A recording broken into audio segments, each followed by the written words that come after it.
At sa oras na ito, ang buong Team OB3 ay bumisita sa museo dito sa Baler.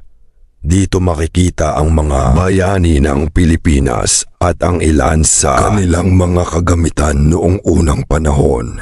Tara, silipin natin ang museo dito sa Baler. Alamin ang makulay na kasaysayan ng ating bansa. Guys, ginagamit ito sa ulo. Parang ito siya. Para siyang tuka. Bayani natin ito si General Luna, Emilio Aguinaldo, tapos Andres Bonifacio. Guys, mga bayani. Kasi ito yung mga ginamit nila. Ito yung bag ni Andres, kung hindi ako nagkamali.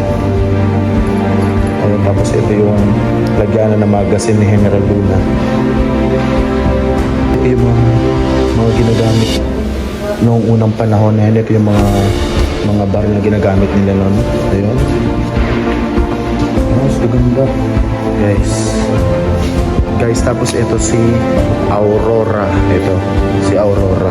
Hindi ko lang kung sino itong kasama niya. Pero ito yung Aurora. Ito yung pinangalan ng lugar na to.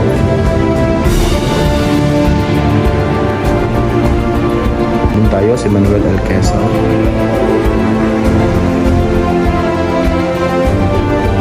Tapos guys, yung mga sinaunang pera. Ayan. Mga sinaunang pera to guys. Ito yung Espanya na nakalaban ng ni Andres Bonifacio. Ayan. Ito yung mga gamit nila.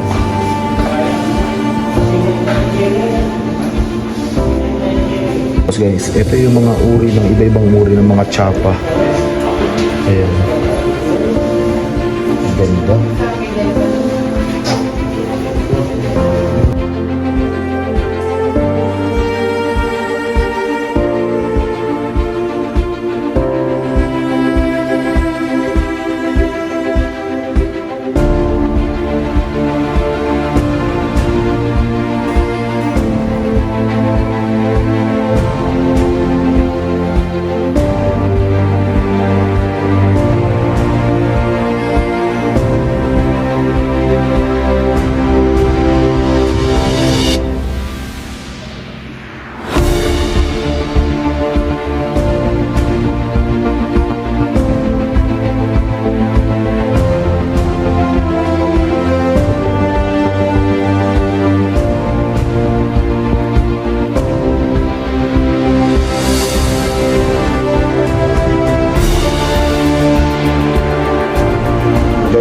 Bali, akit kami sa second floor.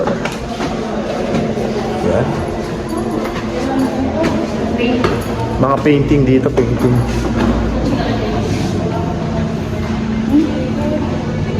Oh, mga painting, nice.